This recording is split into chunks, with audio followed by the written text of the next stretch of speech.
I peed my pants in front of my date. Updates included. What? Oh god. I, 23 male, have liked this girl, 23, for around 3 years now. We are in the same university classes, and even during the pandemic when I barely saw her, I was still crushing on her. I asked her out last week and was over the moon when she agreed. Today, we met up in a nearby restaurant, and that's where this all started. I have this condition called periuresis, shy bladder syndrome, where I am just not physically able to pee if other people are around in public bathrooms. Even if I really have to go, I just can't. Yeah, I am right there with you. I hate it. It makes you feel worse too when you're at the urinal and there's other people in there, and the longer you go, you can tell that they're thinking about why you're not going. They're just like, is he just loitering at the leaker? Like, what's going on? So because of my nerves and because of how hot it is and the amount of water I stupidly drank, I ended up going to the bathroom several times, but of course couldn't pee. Then she told me that if I was not feeling okay, it would be totally fine to go home. I agreed and apologized to her. She ended up paying the bill. It's so sweet, but damn, I really have to pay her back. And we got out. It was somewhere in the parking lot where it happened. I just could not hold it back. I just stood there, traumatized. I did not know this girl well enough, but I was prepared to get ridiculed. Hold me. I'm in fear. She first went, "Oh my god, are you okay?" Then started stroking my back and took off her jacket and put it around me. She told me it could happen to anyone, and I should come to her place, which was a 2-minute walk where I could shower. Oh, let's go, my sister in Christ! She's a gentlewoman! I agreed on it because I felt like a disgusting mess. We went to her place and, well, actually, it turned out to be an amazing day. I showered, we watched some cartoons till my clothes were dry, talked about life and deep stuff, and she got us ice cream. Okay, you're 100% on a date with a mom. I left just an hour ago because she needs to work in the evening and night. I was at the door when she hugged me and said it was a good day and to repeat it again soon. What I want, you got, and it might be hard to handle. This was embarrassing as heck, but for the first time in my life, I was not mocked or ridiculed. Even my parents would laugh at me. I feel like I hit the jackpot now, and it kind of feels surreal. But like a flame that burns a candle. She was so damn sweet to react this way. Like, wow, how could she be this amazing? How could she like me? I bet she doesn't, and just didn't want to make it worse for me today. That's probably it. The candle feeds the flame, dude! Okay, your parents laughed at you over a medical condition? Let me talk to them. Let me take the piss out of them. See how they like it. Update. Guys, a few minutes ago she texted me that she is at work and asked me how I'm doing. Then she said for the next date, let's go somewhere in nature to a quiet place or whatever place is comfortable for you, and asked when I have time. Oh, let's go, guy. And I am seriously shaking. This is the absolute best thing ever. Is this even really happening? There is some chance out there for her to be my girlfriend, and it's surreal. Final update. Our second date is set now, and I know for sure I won't ruin it. This girl is more than amazing. What a green flag gal! All the cool kids make pantaloon puddles! I totally forgot to say, but some people asked me, so I'll mention it here too. She knows about the periuresis I told her when I was at her place. She proceeded to look up more info about it and how it can be treated, and was super supportive. She's totally the best. Never give up. Someone will accept and love you for who you are. Wait, so she learned about this after she asked you to come over. Decorate that ring finger, brother! Alright, listen here. I am excited for you because I date a mom too, and I know it's a different ballgame. Their capacity for empathy and taking care of others is next level. They're honestly just better humans than we are. Let's be real. But sometimes those maternal instincts seep into relationships. And I think that's what's happening right here. She's drying your clothes, feeding you ice cream, and putting on cartoons. These are mom activities, okay? And I'm not hating. I actually, this is an amazing first date. I'm just saying, don't be afraid if she ever accidentally puts a JanSport on your back and shoves you into a minivan. She's, not kidnapping you. You're just going to school. I, 39 male, kicked my 16-year-old daughter out of my house after she disobeyed my rules. Now see, this is interesting because you've already managed to piss me off sentence one. This is illegal, fella! Child endangerment, heel click! Sorry, I'm judging by the book jacket. Onward. Just a quick backstory. Me and my daughter never really had a good relationship. She often kept secrets from me when she was a kid, and I would only see her twice a month, and we fought like cats and dogs. A year ago, I got custody over her and her little brother. She had wonderful grades throughout the year, and she was given the opportunity to be in an honors class, and I pushed her into taking the class. She didn't want to do it, and she basically begged me not to take the class because she didn't think she could do it. But I believed in her, and I signed her up for it. I am more nervous than a vampire flying through the Sunshine State. Throughout this year, she has gotten grades 70 and lower because she was not putting in any effort. She would come home, study no more than 30 minutes, play on her phone or Xbox, eat, and then go to sleep. I had gotten an email from her teacher telling me her grade was a 62. I got pissed, and as soon as she got out of the shower, we had a yelling match. I asked her why her grade was so low, and she used the excuse that she had a lot going on and she was trying. I sent her back to her room and stripped away all entertainment and electronics. Okay, something happened to her at school. I feel like every incident when you're 16, by the way, feels like a major deal. Like when I was 16, I accidentally farted in Spanish class and I dropped the whole letter grade in a week. So he should know this and he should have launched an investigation. Even after 2 weeks, her grade never went up. She would stay in her room even after finishing her work and just sleep. I excused her behavior at first for a breakup she was going through and bullying. Okay, but even after no improvement, I set up a meeting with her teacher and my ex-wife, her mother. Probably didn't improve because the bullying didn't stop. Okay. After talking, we decided tutoring was the best option. My daughter left the meeting crying and even after school remained mad at me. We got into another argument and she gave me an attitude. She went with her mom that weekend and did get that grade up to a 75%, but I still wanted to take her tutoring. So her grades immediately improve the second that she gets out of your house. I think we found the common denominator, fella. I got an email from her principal saying she had skipped her first session and wanted to drop out of tutoring. I texted my daughter that she was the child and I was the adult. Child and adult is in all caps. And she does not get to make the decision for dropping out. She texted me back telling me she went to her teacher to study for her test and that's why she skipped. So I'm reading it in his angry tone now. Again, she was making excuses for not succeeding. She did get the issue fixed, but I was still mad when I got home. So I told her to leave. She ended up getting her mom to pick her up and created a sob story where she was the victim. I'm now getting angry texts from her mother and grandmother about how I'm an a-hole. But I just want what's best for my baby girl. So am I the red flag? Oh boy. Oh boy. You know what kind of parent you are? You're what I call a Kentucky Derby dad.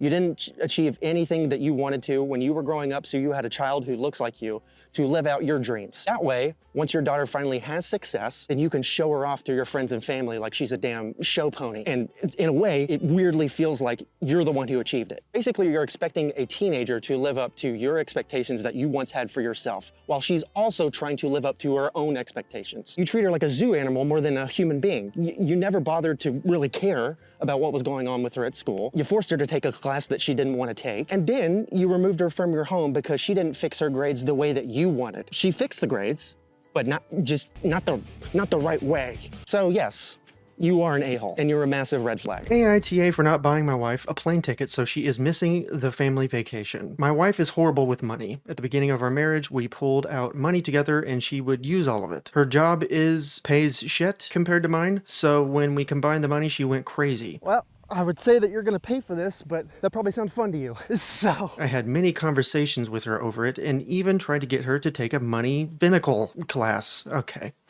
Here we go. Over time, it got worse and worse. About a year ago, I learned she was in bad credit card debt. I gave her he chose of divorce, or we separate our money and she needs to fix her debt ASAP. Is there a Shih Tzu running across your keyboard right now? Why are you typing like this? To her credit, she took it seriously and she is fixing her credit card debt.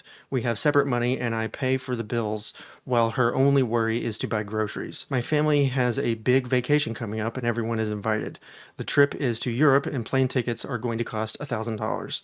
My parents are going to pay for the resort, so the only thing needs to be paid is the plane ticket and fund money for the trip. I plan on going. She informed me that she will not be able to afford the ticket. I point out the trip is in about 4 months, so she should be able to save up. I will continue to read it exactly how it is because I want you to know the amount of spelling mistakes that are in this. She informed me that she needs to use it for her credit card debt in order to get I paid off. I told her, okay, and I'll inform my family side she can't make it. oh, I'll give you a little gallop too, partner. I'll gallop for you. This started an argument that I am not willing to pay for her ticket and me going on vacation without her. I told her this is her own fault, and if she was responsible with money, we would be here. So AITA. God, that was difficult to read. I'm just picturing this dude typing on like a Tamagotchi, just can't even see the buttons. Your wife sucks for being this horrible with money and continuously spending way too much, some of which is not even her money, it's your money. So I do get that grievance. But she's taken actionable steps over a period of time to fix her debt, to fix her spending habits, and I don't think this is worth continuously punishing her over it. You're holding a grudge over something that happened in the past and that she's working hard to correct. So I just, I always view vacationing as like a break, not just from work, but from like daily struggles in everyday life. It's a complete break, in my opinion. It's what it should be. So if your wife wants to come with you on a vacation and you have the funds and the means to get her there, especially since she's the love of your life, get your ass in vacation mode. Of course. I almost want to say that you're both the a-holes, but she was the a-hole in the past. So the verdict is you're the a-hole and she's an a-hole alumni. Am I overreacting? My boyfriend wanted me to ask my male friend if he'd sleep with me. Okay, so the first story needs some context. This woman said at the beginning of the relationship that she told him about her male friend and his girlfriend, and she expressed that she believes that it's possible to have a platonic, non-sexual relationship with a man, and he initially agreed. However, as their relationship progressed, he became extremely possessive, jealous. He isolated her from all of her friends and family, regardless of gender, all of that. When the following texts were sent, they weren't technically together. They were trying to patch things up before because she said she still had love for him and had always pleaded with him to get in therapy. She truly believes that he has bipolar disorder. At the time of this post, he actually started to win her over again, claiming he had changed, probably said something about he had been in therapy while they were broken up, something like that. Now here's the problem at hand. She had just hosted a party at her male friend's house with his girlfriend there. Yes, reminder, this male friend is in a relationship. There is zero interest. She had too much to drink at this party, so she called her sort of boyfriend and told him that she had too much to drink and couldn't drive, so she needed to stay overnight. So she cleared it with him. She also called him while she was in bed to make him feel more comfortable. Now, this is a valid reason for a partner to be uncomfortable in many situations, but they had already had a positive discussion about it. She provided reassurance.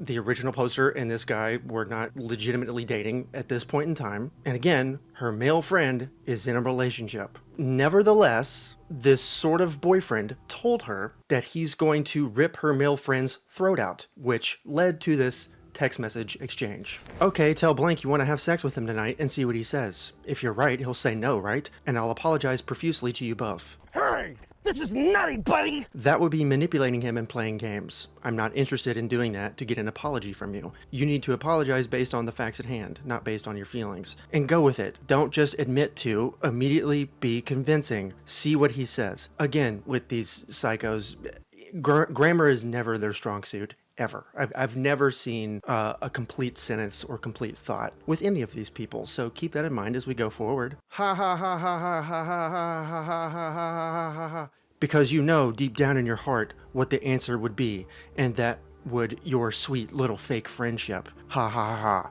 No, I don't know. I know I'm not lowering to your level to get an apology from you. You're manipulative AF. Feels good to be right for a change, and you have no way to run from it. You're scared to try because I'm right. Haha, oh yes. You're not right, blank. Then ask him, what are you scared of? You're going off of your imagination and staking claim in it. I'm not interested in your games. Grow up. The floor is yours to completely prove me wrong. I can ask him for you if you'd like. Not like he would tell me either because he's a punk bitch. I am angrier than a vampire seeing garlic bread on his wife's grocery list! I'm not telling him I want to have sex with him because, number one, I don't want to. Number two, I'm not lying. And number three, I'm not saying a lie to prove you wrong or get an apology from you. So twist it in every way that you want. This is because I don't want to be a liar. Lol, fine. I'll do it myself. Lol, do what you need to do, blank. You know his schedule. When's he usually home? If he says yes, you understand what that means. Lol, what's that? That I will know exactly who to run to when you fuck up. And LMAO. Well, right now, he's never going to be an option.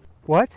You think I don't already know he's next up? Now, like you, her response gasted my flabbers. Okay, but she later replied in the comments and admitted that her response was not the best, and she admitted that she was really worked up and she was just trying to make him see his thoughts through, aka she was poking him. After dealing with this buffoonery for a long period of time, I think I would probably say some not smart things either. I think mentally I would be worn down quite a bit. But she didn't lead with this in the beginning of this post and didn't warn us that this response was coming. So I'm gonna give her reply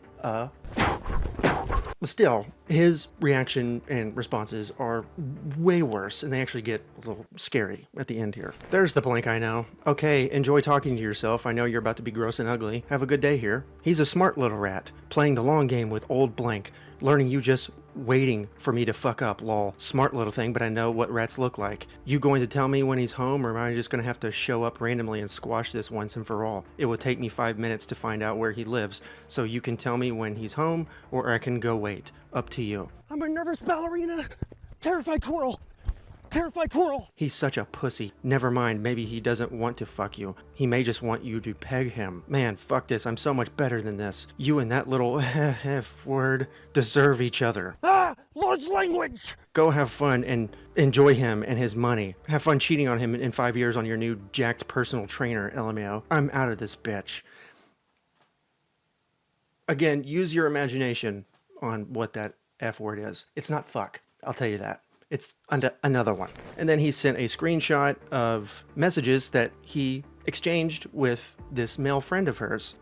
He privately messaged him and said, "Hey, I got a question for you, brother. What's up? So how long have you been wanting to fuck blank, bro?" Well, first off, I don't. Second, I'm definitely going to show her this, so dig this hole if you want to. Please do.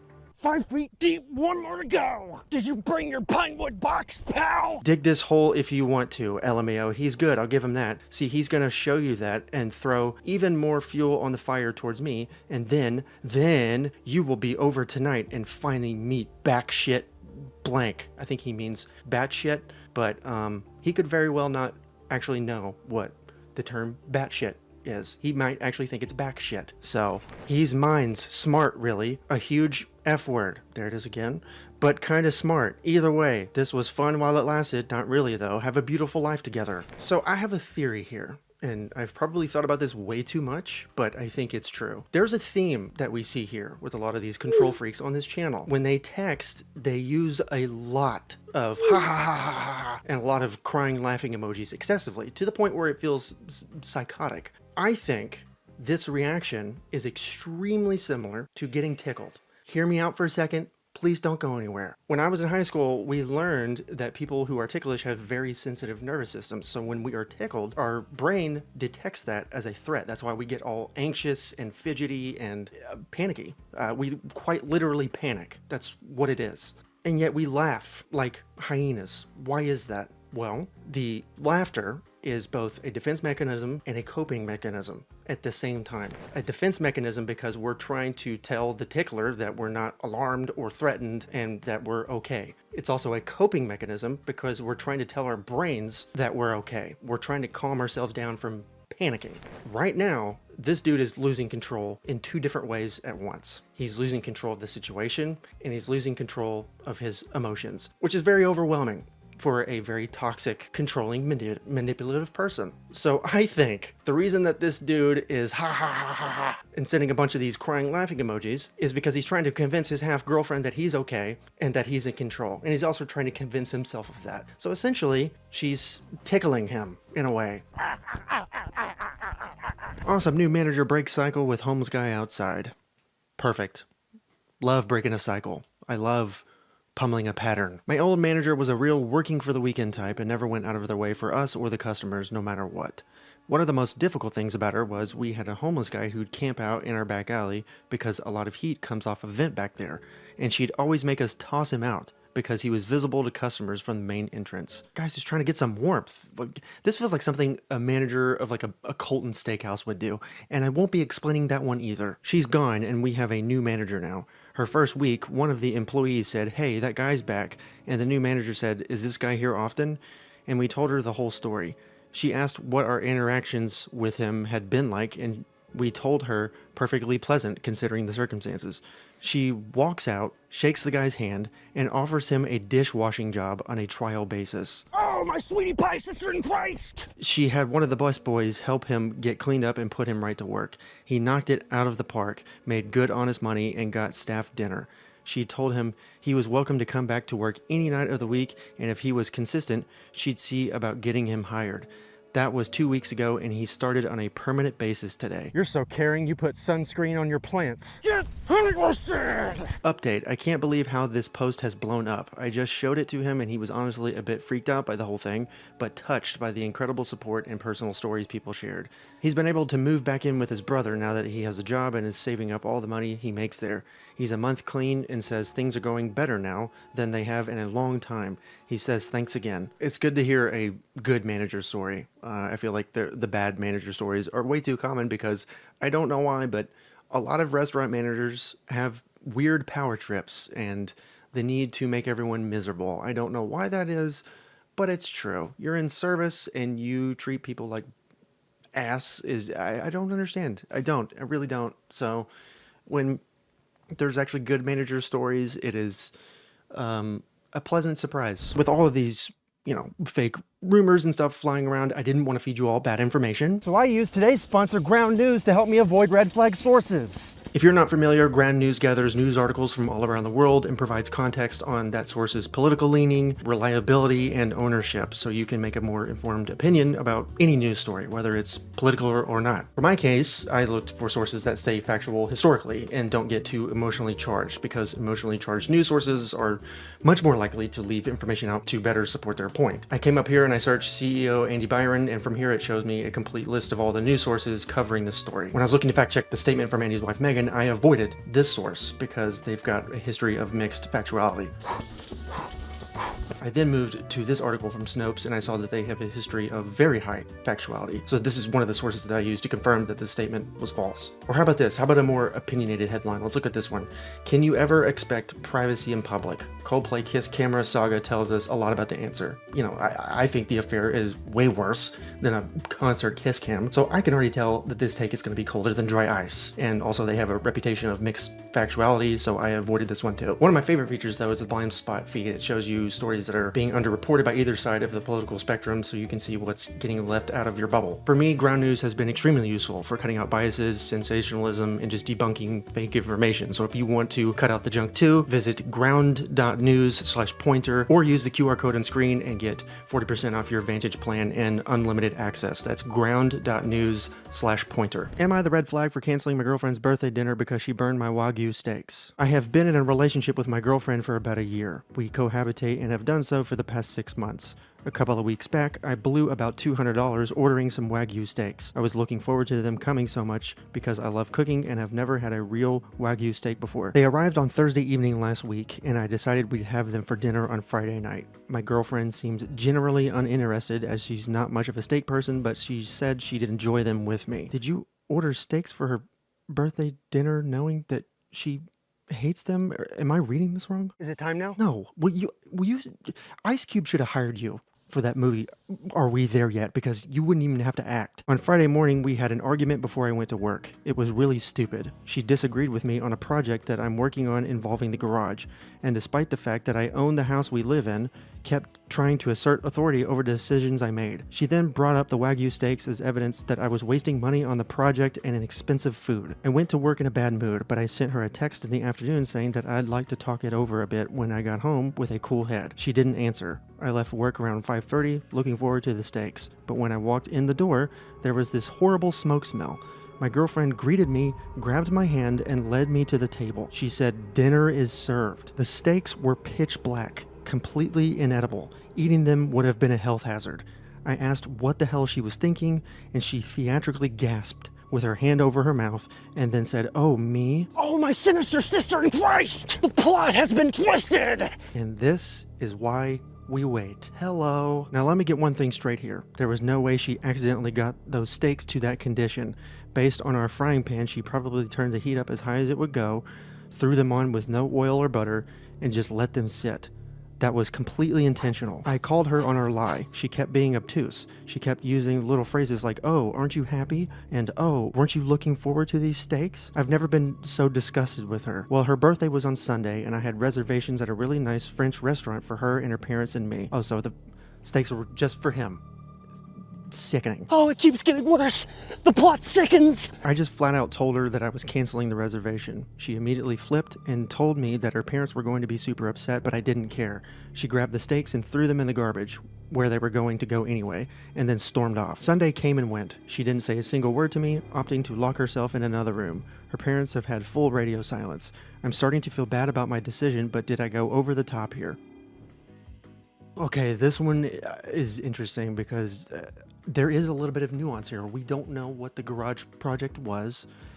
That part was a little vague. We don't know the dynamic of their relationship, so there could be a level of responsibility here for this fella. But unless you were building like a torture dungeon in your garage to waterboard your enemies, or you were like cutting up cats in there or something, this is insane. This is insane. And the longer that time goes by that you don't get an apology, the worse this makes her look. The fact that you sent a message afterwards saying that you wanted to have a calm conversation about it tells me that you are looking for healthy discourse. But the fact that she didn't answer tells me that she's not. Intentionally destroying somebody's things that makes them very happy and excited is just, that's like demented almost. And to have some like weird like jigsaw kind of vibe about it, like, oh, me, you want to play a game? That's a whole other level. That's malice. There's malice in his palace. And it's your house. Like, it's the house that you bought and paid for. Again, there could have been details that have been left out or things that have been thrown in, but we don't know that. That's just speculation. So I have to go with what I know. And what I know is that you are not the red flag. Am I the red flag for hooking up with a married woman and causing her divorce?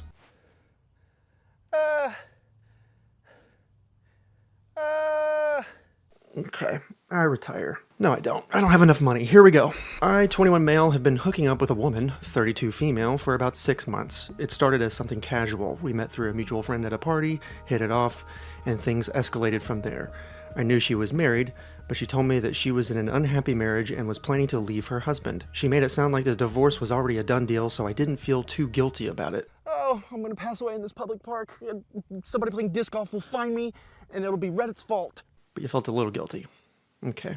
We continued seeing each other, mostly late at night, or during the times she said her husband was out of town. I'll admit, it was exciting at first. I was young, she was older, and it felt like something out of a movie. But things started getting serious when she began texting me constantly and wanting to spend more time together. She would vent about how terrible her husband was and how she couldn't wait to be free from him. A few weeks ago, her husband found out about us. She was devastated and immediately filed for divorce. She called me in tears, blaming me for everything. She said that if it weren't for me, her husband wouldn't have left her and that now she has nowhere to go and nothing to her name. She even suggested that I should take responsibility and help her out since I ruined her life. 2 red flag folks in one video! She has 2 kids, a 10-year-old son and a 7-year-old daughter. She claims that her husband is going to fight for full custody and that it's all my fault that her kids might end up living with him instead of her. She says that because of me, her life is falling apart and her children might grow up without their mother around.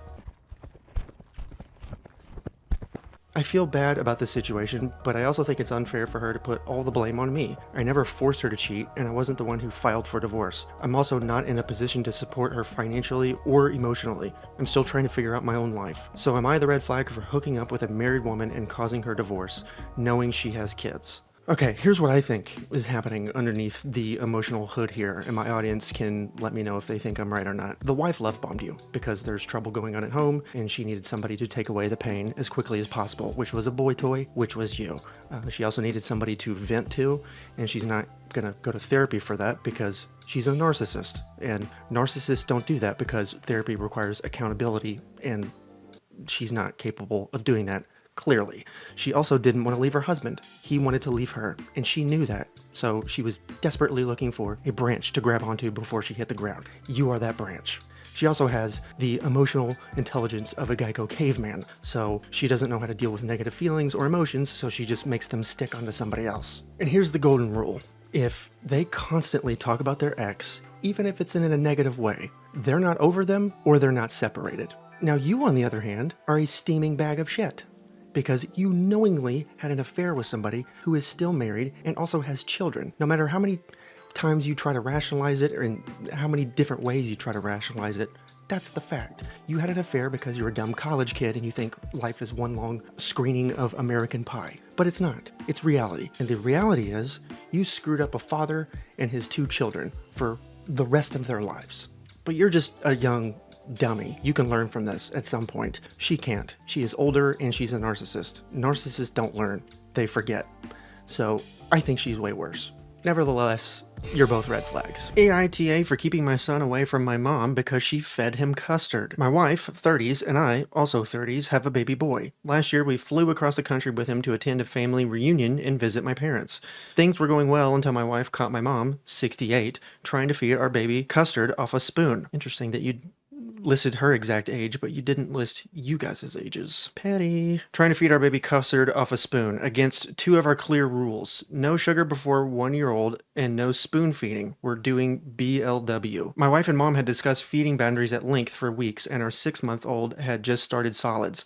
Since our son's birth, my mom has increasingly ignored boundaries. The first issue was her demanding photos at 9 a.m., despite our previous ask for no photo requests before 10 a.m. No photo requests before 10 a.m.? Are you their parent or their publicist? Jesus Christ. What is that about? Her reasoning, rules don't apply to grandma. When caught with the custard, my wife immediately took our son and left the room, upset without saying a word.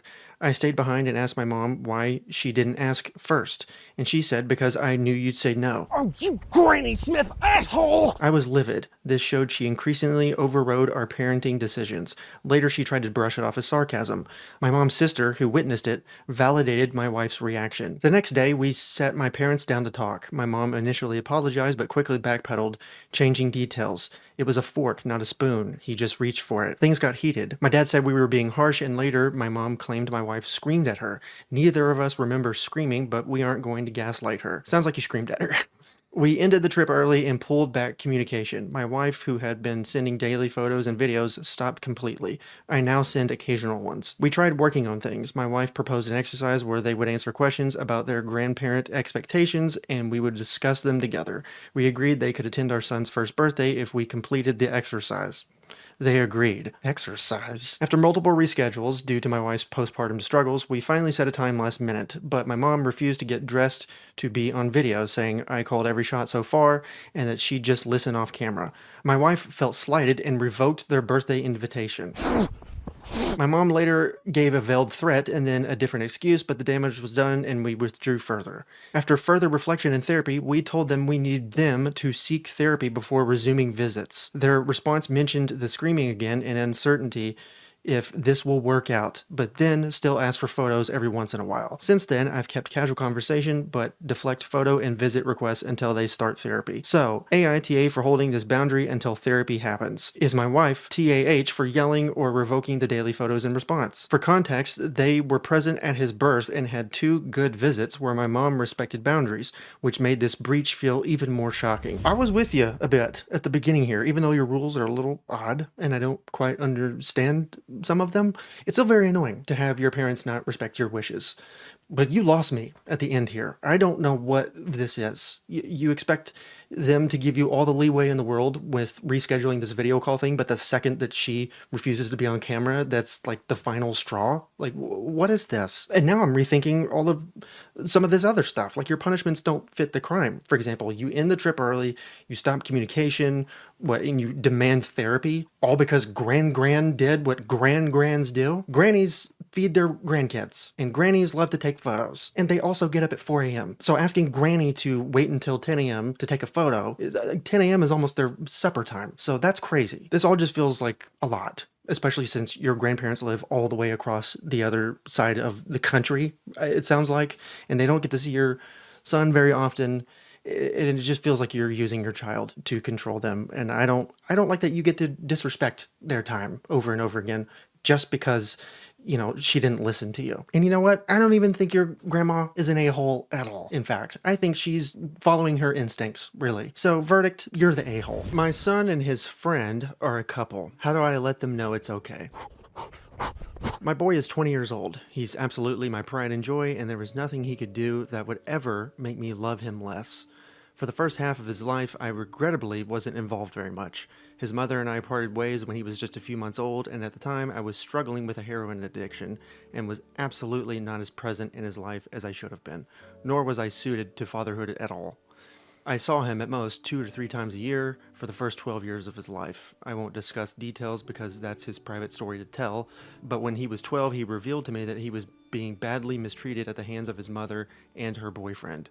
Despite not being the best father at the time, I didn't want my boys suffering anymore, so I got myself cleaned up and sorted out in order to get full custody of him. Getting clean and going green, fella! I've effectively been a single and sober father ever since, and he has little to no contact with his mother. He's everything a man could want his son to be. He's uniquely kind and fiercely loyal. He's unflinchingly brave. He's incredibly generous, and despite the horrors he suffered as a child, he's unfailingly positive and sunny to the last. Somehow, I, of all people, was bestowed with the honor of watching him grow from a sweet young boy to the greatest man I have ever known. I cannot stress enough my pride in him. When he was 18, he got accepted into a top-ranking university on the other side of the country. I was sad to see him go, but simultaneously overjoyed that he got into his first choice and was starting a new chapter in his life. He comes home once every other month, and in the months he doesn't come home, I go visit him. He's doing well in uni, he's made lots of friends and seems incredibly happy there, which I'm obviously chuffed about. Since his second year, he's lived with his friend in a flat off campus. I've strongly suspected since his early teens that my son is gay, and I now more or less have confirmation that this is true and that his friend is actually his boyfriend. So for this COVID-19 faff, my son decided that he'd rather come home and quarantine at mine than stay at his uni flat. His friend, however, would be left alone if my son came back, as he's a Canadian and his family are back over there, and I gather he doesn't have the best relationship with them anyway. He asked if it would be okay if friend tagged along to my house, and I said, of course, no problem. Chuffed and faff. I've never heard those terms. British words, they sound like what a Pokemon says when it comes out of the Pokeball. Just faff, chuff. Like squeaky sounding words. They've been back at mine for about 6 weeks now. They think they're being subtle, I know, but I've caught them doing coupley things on several occasions now. The friend has slipped up a couple times and called my son babe and sweetie in front of me, which I pretended not to notice for the sake of saving embarrassment. There have been nights where we'll be watching a film with the lights off and thinking I can't see. My son will have his arm around the friend. One day, I walked into the lounge and I'm positive they'd just been kissing and were trying to cover it, though I admit I have no confirmation on that one. Let's be real. How do you think he can't see you, even though it's dark? Come on. The TV is lighting half the room. That's a light. That counts as a light. The most solid evidence, however, came a few mornings ago. I get up very early to go for runs in the morning. As far as I was told, my son was sleeping in his childhood room and his friend was in the guest room. I don't know what possessed me to do so, but on Tuesday morning I cracked my son's door open to check on him like I used to do when he was a kid. Lo and behold, they're both asleep, snuggled up together in my son's bed. That more or less solidified for me that they're together. I didn't say anything, just shut the door and went for my run, and I haven't mentioned it to them yet. Somewhere over the rainbow. White guys because of gay? What I want advice on is this. How do I let my son and his boyfriend know that I'm okay with them being a couple and they don't have to feel like they have to sneak around in my house? I want them to be comfortable here, and I want them to know I support them both, no matter what. Or is that not a good idea? Am I better off leaving it alone and waiting until they tell me themselves, if they ever do? I obviously don't want to force either of them out of the closet, but at the same time, I hate feeling as if they feel like they're being forced into the closet in my house. What is the best course of action here? Wow. What a thoughtful, just incredible question. This is a unique situation because you've caught them multiple times, and it seems like they know you've caught them.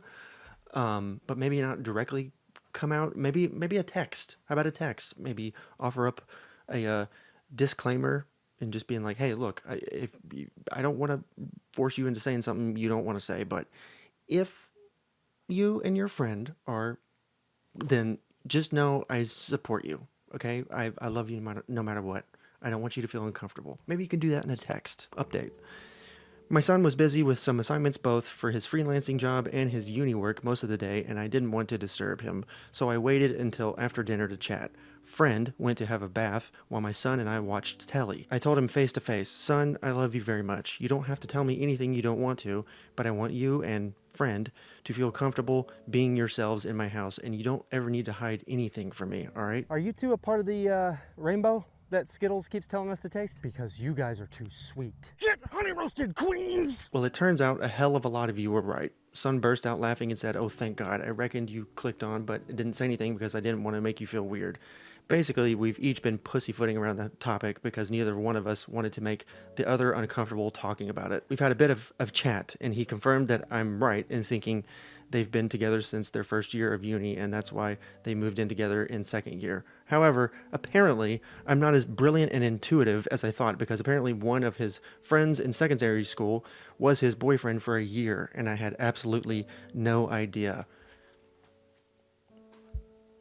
This gaydar's broken. He went and talked to the boyfriend after his bath, and then we all had a bit of a further chat. Sadly, a lot of you were right that the reason boyfriend doesn't have a good relationship with his parents is because he came out to them a few years ago and they effectively disowned him, so I made sure he knows that he's a part of our family now. Oh, sorry if that isn't all as exciting and groundbreaking as some of you had hoped. Haha, I'm glad this is something my boy no longer feels he has to keep from me, and I'm very glad he's happy with his partner. Thank you all again for the help. Dude, I don't think you realize how much aura you gave your son's boyfriend. You gave him infinite aura. He's got a glow around him now, a rainbow glow of aura, just because of you and what you said there. It's a big deal. I live here in the South, the Bible Belt, and this is rare. This is a rare thing for people to do. I have a very good friend who came out to his mom several years ago, and she disowned him and kicked him out of the house that day. And just watching him mentally go through that was, I mean, I can't fathom that level of pain, because it's literally your parent rejecting you who you are. It's just, I can't imagine it. It's incredibly important to have people in your life like this, especially over something like this. So, you know, big up. Big green flag for this fella. Am I the red flag for telling my fiance that he embarrassed me when he started singing the happy birthday song to his 5-year-old son at the restaurant?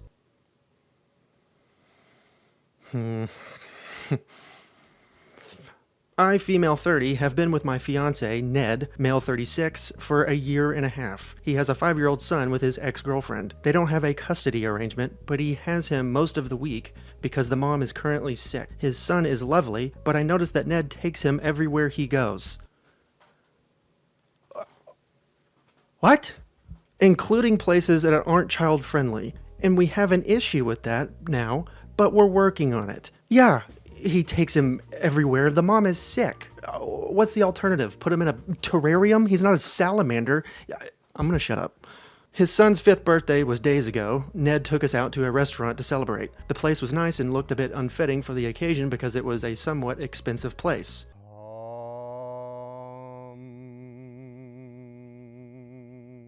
Anyways, we ordered food. Then he got the birthday cake, which was a surprise to me because I thought we were going to celebrate at home, so we could be free to sing and play however we wanted. I still had no issue with that till Ned started singing the happy birthday song to his son. I was so stunned I almost dropped my plate. Oh my God, I'm trying to give you a chance. He was singing it at the top of his lungs, not even looking around or paying attention to how many people were staring at us awkwardly. I felt so embarrassed I kept whispering for him to stop, but he ignored me. Of course, my future stepson was hyped and a little too active, which isn't good when we're at a public place. I expected the staff, the manager, anyone to get involved and stop him, but no one did. In fact, some woman came up to us and offered that she help him take a video recording. I wasn't in it at all. I froze in my seat, looking stunned and a little angry. Happy birthday to you!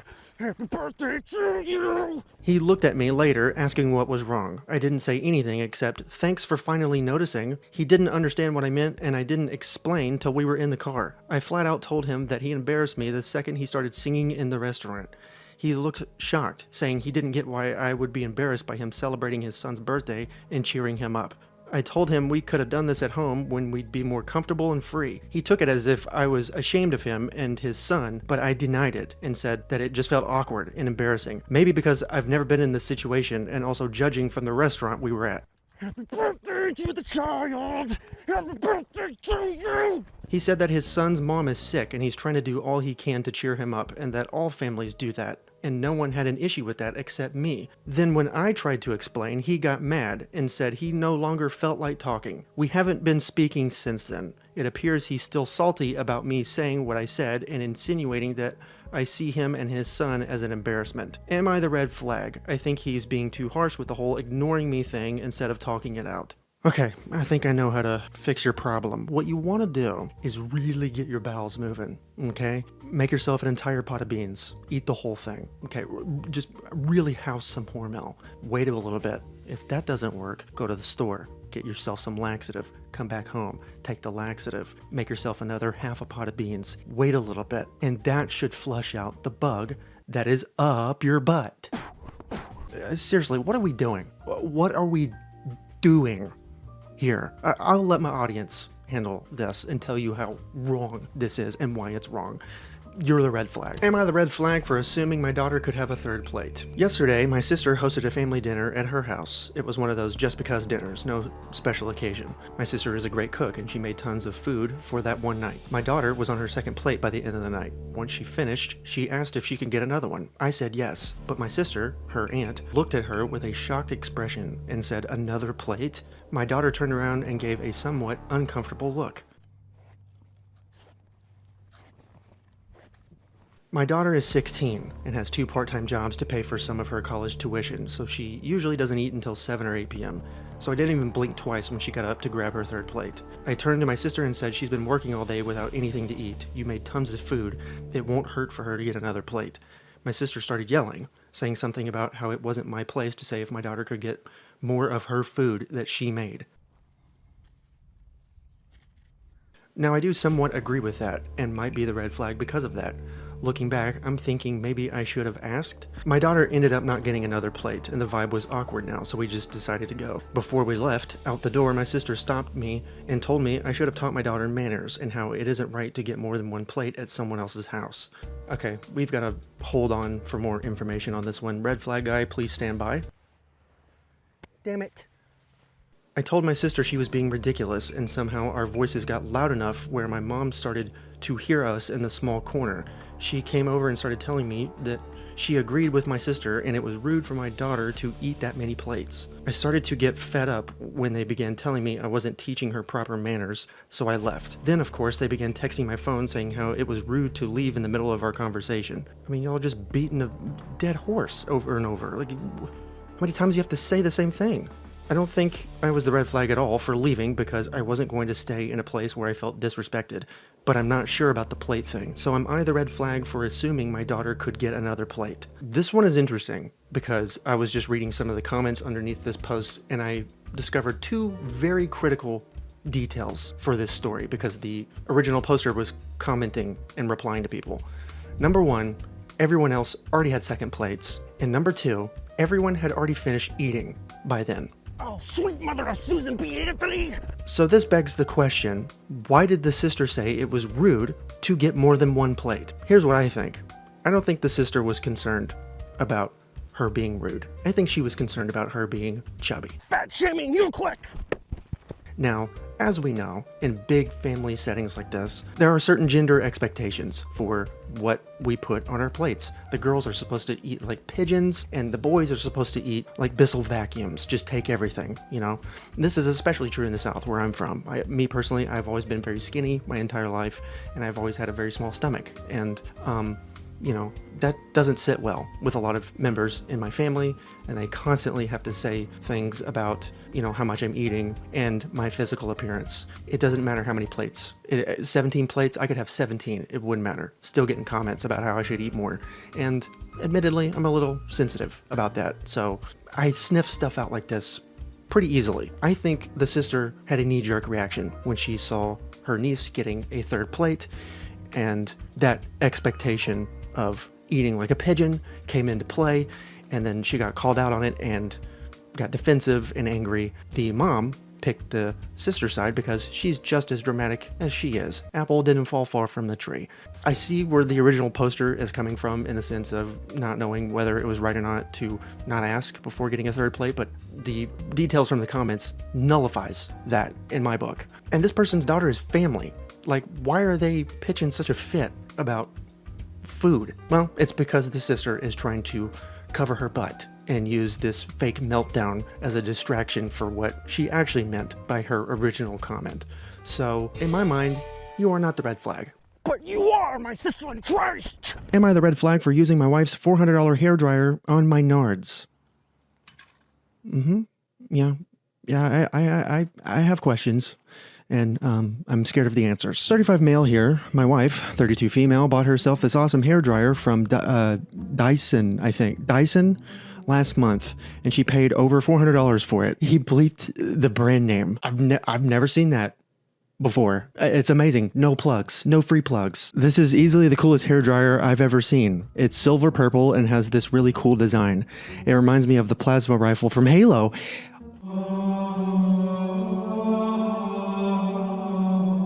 My brother in arms. Guy. A fellow fan? Are you kidding me? It's my favorite video game of all time. I'm wearing this for the rest of the story. Okay, never mind. I actually can't see. Super quiet as well. You can dry your hair in stealth mode. I was so impressed by this dryer that I asked my wife if I could use it too. She said I could use it whenever I wanted, and it was good that I use it to better get our money's worth. I started using it every morning after my shower to dry my hair instead of just towel and air drying it like I used to. I have short hair, so it only took like a minute to dry. Still felt like I wasn't getting much use out of it, so I started experimenting. Man, I'm begging you, please don't ruin this. We're bonding, okay? Halo. I tried drying my armpits, makes applying deodorant much nicer, and I started drying down below. Side note, 100% do recommend. Without going into much detail, it just feels a lot more hygienic throughout the day. Oh, he's been using it as a bean cleaner. That's actually a good idea. This morning, my wife walked into the bathroom after my shower and saw something perhaps she wasn't meant to see. For the record, I did not intend for her to come in, but I didn't have the door locked. I had one foot on the floor, one foot on the counter. Hair dryer in hand pointed towards Venus and Earth. I may have also been humming the Halo theme. What? Are those lights on the helmet? I've had that replica helmet for 2 years.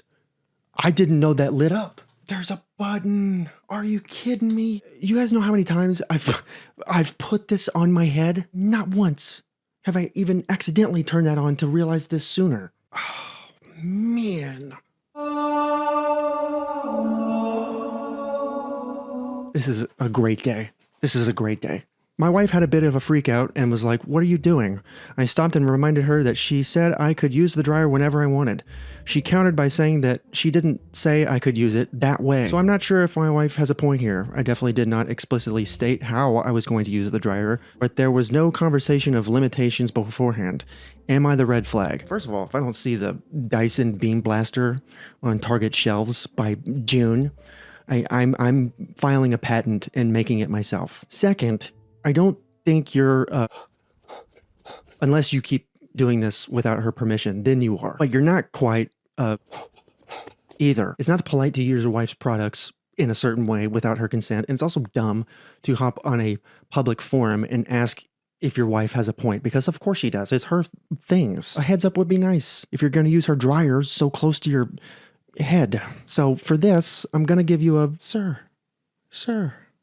And it's funny. It's funny, guys. I can't help it. There is something wholesome about walking in on your husband, air blasting his balls to the Halo theme song. And I could be wrong, but it just feels like a harmless mistake. And he's just having some fun on Reddit. And sir, please send me your gamer tag. Okay? We're doing 1v1s on midship. BRs only. Okay? Blaster Chief. AITA for reminding my friend that just because she's poor doesn't mean I am. I, 20 female, enrolled in the laundry program at school where I pay a lump sum and they do my laundry for me all year. It's very popular at my university and they pick it up from my dorm weekly. My friend, 21 female, is weirdly obsessed with this and constantly comments on it for some reason. She always comes over and sees my bag and has some random comments to say. She'll say, "How could anyone pay for that?" To which I always say, "Why would I ever do something I don't want to if I can just pay for someone else to do it for me?" I'm wondering if she is like this to everyone because that would explain why she has few friends. Almost everyone I know uses the laundry program. Her unwanted comments make me like her less. She did it again and was like, "What a waste of money. The laundry program is ridiculously expensive and no one can afford that." Bitterness is like watering weeds and expecting them to bloom. I simply said that I don't find it expensive at all and that she finds it expensive because she's poor. Ugh, I'm not, so I'll continue paying for the program. You pretentious little snot blob. She's furious that I called her poor, but she is. It's just a fact. AITA. Okay. And it says, edit, lol at all the bitter people. It's unfortunate that her parents don't take care of her like they should, but that's not my problem. I'm not her mom and dad. They're responsible for their kid. Okay, let me tell you something, you little college turd. You don't have money. Your parents do. The only difference between you and your friend is the amount of money that is in your parents' bank accounts. That is it. You're just fortunate that life decided to put you into the family that you were in. And yes, your friend is a little bit of a jerk. I understand some of that, but I understand her way more than I understand you because her response is coming from pain. It's coming from having nothing. Your response is coming from having everything. It's coming from entitlement. And I know that's where it's coming from because people who grow up middle class and like lower class, they don't say the things that you just said. So I think you need a little bit more empathy and I think you need a better understanding of how the world works because their parents did not decide to be poor. Nobody chooses to be poor. The world chooses that for you. And just because they're poor, it doesn't mean that they're not taking care of their kid. That doesn't make any sense. So I hope that life doesn't drag you down from the tower of your parents' castle to teach you these things. I hope you can just figure it out and find out on your own from college. Verdict, your friend is an a-hole, but you're an even bigger one. My best friend, 30 female, asked if I, 32 male, would be her sperm donor for her surrogate. I am in love with her, but she has no idea. Update included. This better be a love story. I want to blush, dude. I am in the mood to blush. I want to look like a fire hydrant by the end of this story, okay? I want to look like the big red dog. So for a bit of background, we met in college and have been best friends since then. We hooked up once, years ago. It was a drunken exchange, and I honestly chalked it up to we were both drunk and in the right place. She got ovarian cancer that was stage 3 a few years back, and she survived and has been in remission, but she had to have a complete hysterectomy. She had mentioned a year ago she was considering surrogacy.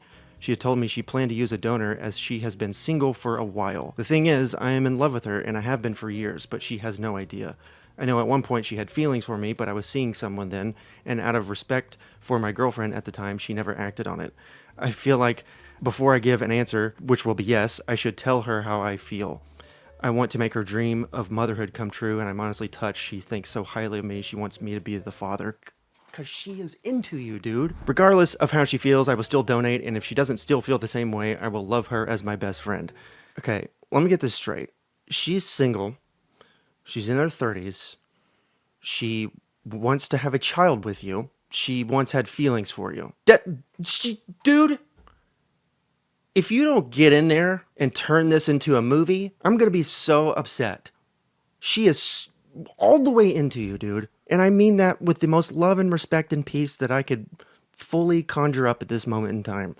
And look, I could be wrong, okay? I've been wrong before, but I don't think I am.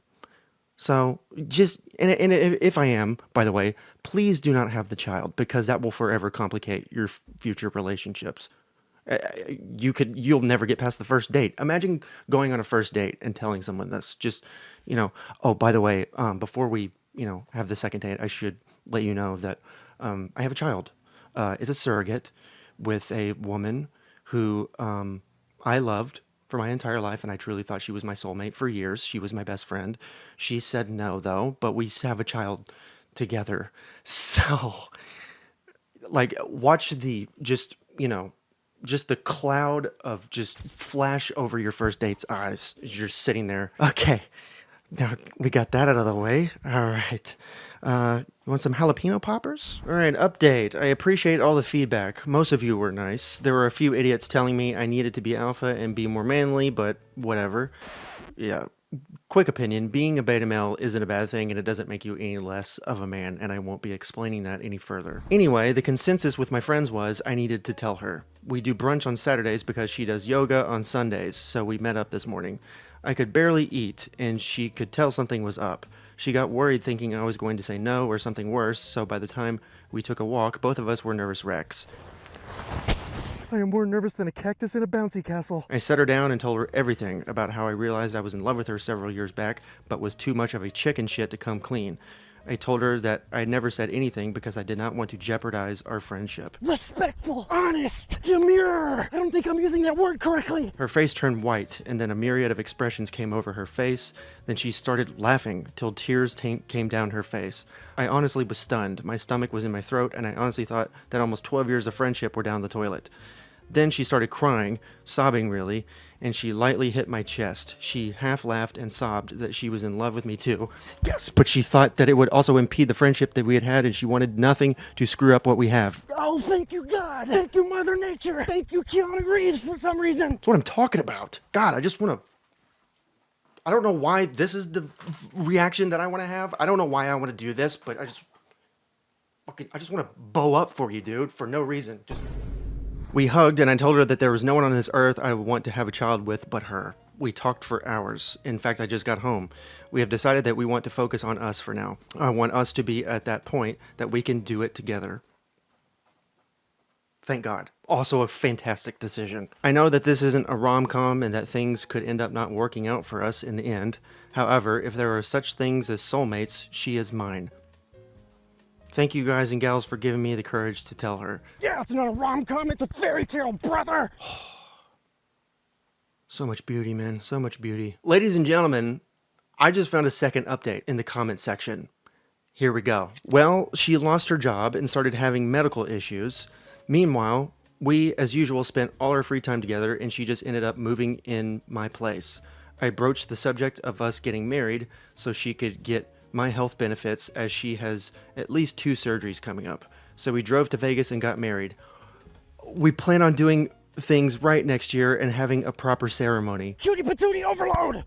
The whole kids thing is off the table for a while until she gets better and things settle down. We are in Southern Cali currently, so she can have the first of her surgeries Thursday. So that is the most current update. Wow. Man, it's amazing because that story typically doesn't go that way.